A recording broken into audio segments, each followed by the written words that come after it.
This week, the state media they announced a more detailed account of the reform symposium. I wrote about this symposium in the newsletter of the week before, but this week I still write about it because the further details that released by the state media are really interesting.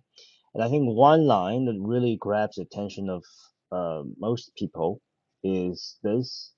Basically, she was asking, why we in China we seem to have a declining number of new tech unicorns. Okay, this line was actually written there by state media.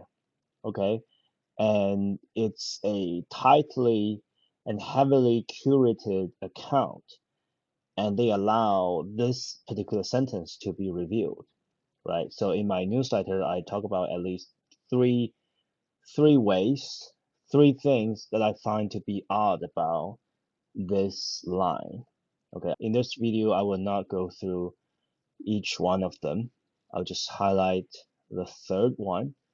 The third thing that I find to be really odd about this line is that, she is basically asking something that, as I said, something that his government team is at least partially responsible for.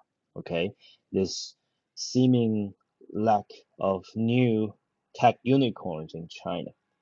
Okay, I think one big reason for that is that for the past few years, there has been some kind of policy post-traumatic syndrome, PTSD, in terms of policy making and policy implementation, which culminated in I think many of you remember about 3 years ago, there was this huge crackdown on after school tutoring industry, which effectively killed a whole industry through a piece of regulation. Okay. So this kind of examples made many people in China and outside of China question about the healthiness and the stability of policy making in general. Okay.